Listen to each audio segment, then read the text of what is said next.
Okay, to get started, you need the two documents, the Hallpass template, it's a Photoshop document, PSD, and then you're going to have the photo booth photo with a white background that you should have already taken.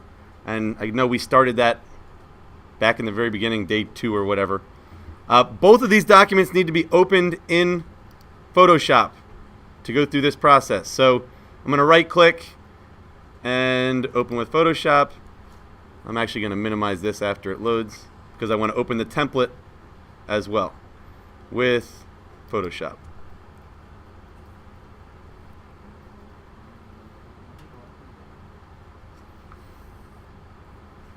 Okay, I want to start off with the photograph first, and what you'll notice is at the top of the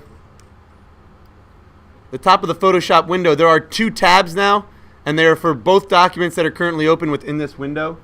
So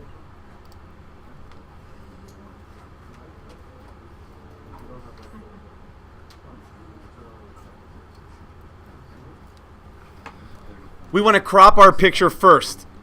Crop tool, please look, watch. Crop tool is what, the 5th button down on the left-hand side. If you click it, it's going to allow you to crop this picture to any unconstrained size. We want to change this because the document you have to drag this into has a specific opening for your photo. So I'm going to change this, and we also want to change this with size and resolution. Resolution is going to be important because even though you can constrain something to a given ratio, width to height, it doesn't necessarily come out the size you want it to. If it's an extremely high or an extremely low resolution, it may not fit the way you want it to. So if you can control size and resolution of that image, that when you crop, we can ensure that it fits. And the size and resolution information is on the other on the template itself, and it's actually written right in the middle. We want 1.75 wide, 2 inches high, 300 dpi, which is the resolution. Dots per inch or pixels per inch is what we're actually going to be using. So I'll go back to the other side and go to size and resolution, which that is a new click or a new thing you have to be able to know where that's at. And then it opens up a very old looking window, and the width is 1.75, height is 2, and the resolution is 300. It says pixels per inch here. He stated DPI. DPI is actually a printer resolution, so similar, but a little different. Now we want to crop this down.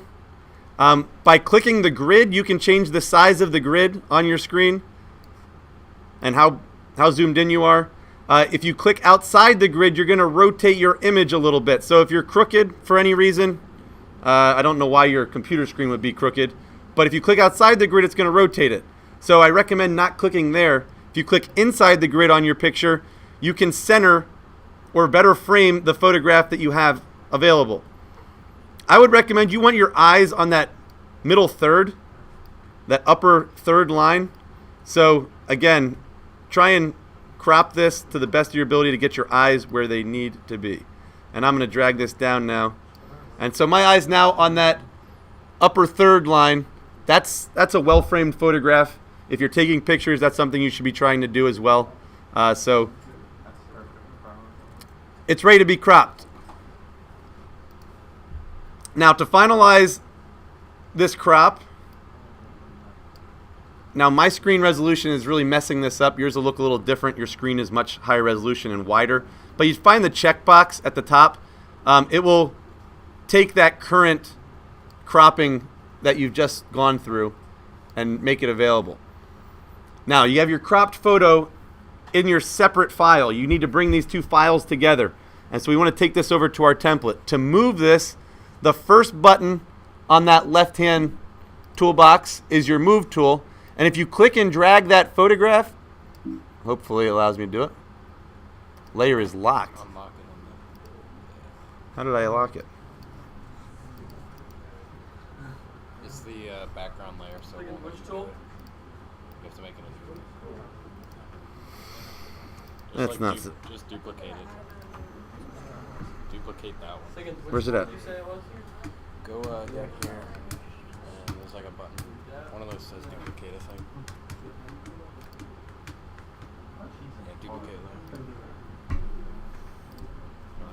Okay, I really had no idea that didn't happen the last time where I had to duplicate a layer, so hopefully that's not something we have to do for everyone. You should be able to click and then drag your cursor while depressing your cursor here, and you should be able to drag it into your other document. Now there are blue guidelines on the screen. Try and line your picture up with it. If you framed and cropped your photo well in the previous step, your nose should be in the center, down that center line, so you're in the middle of the photo, in the middle of that space, down the blue line, the guideline, and also the edges of your photo should line up as well. So again, I just centered my photo in that opening. It was already cropped to the proper size. If it doesn't drag over and fit, one of your crop settings is incorrect. You're 1.75 by 2 tall and 300 dpi or pixels per inch. That's not set properly, so you need to make sure it's cropping properly. Once that is done, I don't need the photo anymore, so you can close it, and I'm not even going to save it because now it's already on my template. Once you have your photo on your template, we need to go through and edit this because it's obviously out of date, and obviously that's not my first and last name. So in order to edit this information, like Final Cut, layers take priority. So the higher it is on the layers list, the higher the priority is, and the more visible it's become. Before there was text behind this photograph. When you drag that new photo in, it takes a very high priority, high on the list on the layers on the right-hand side. Layer 1 is now at the top of the list. You can restructure and remove these around, but I don't think you should have to. When you drag that image in, it should pop to the top anyway. But what you will notice is if I turn the visibility off, that text is behind that photograph, and it's not a big deal.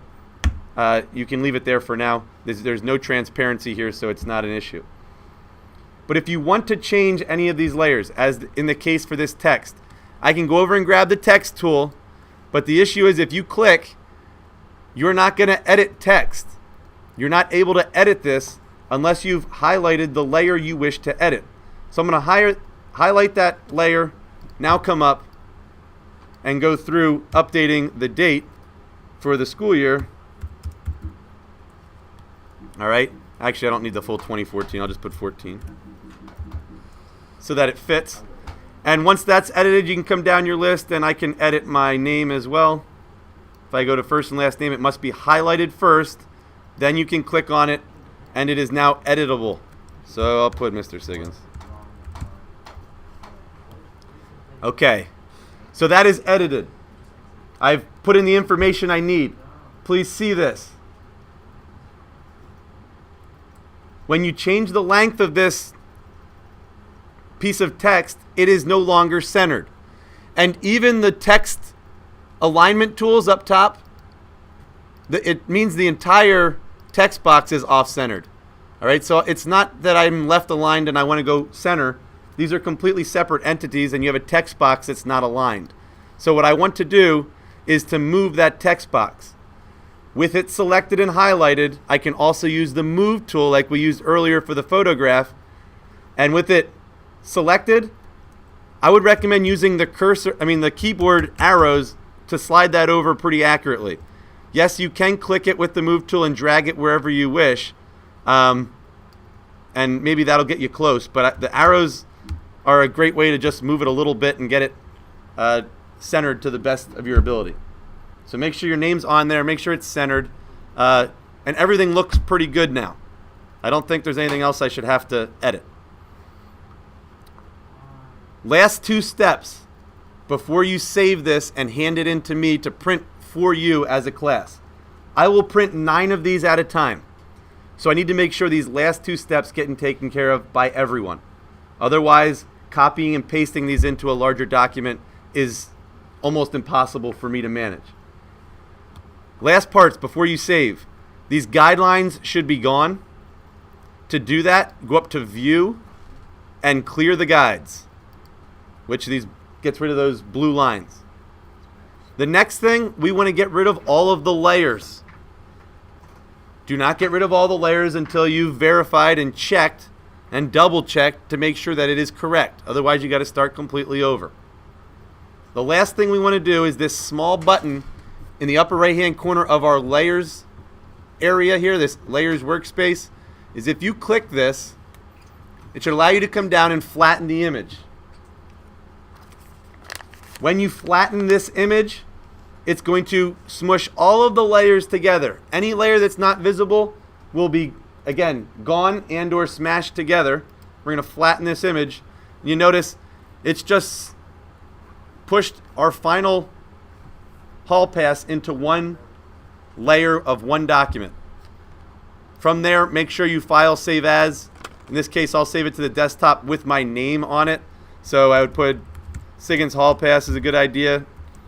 Maybe make your last name in Hall Pass as a good identifier and click save. And then from there, it is a PSD document finalized by you, flattened, and no guidelines. I can click and drag multiple of these into, actually 9 of these at a time, and print them in color on a sheet of paper so we can make our IDs. Otherwise, if the layers are still on, if the guidelines are still on, I have other stuff to deal with, and quite frankly, I'm not going to do it. I'll ask you to redo your hall pass. Questions or problems with that? Okay.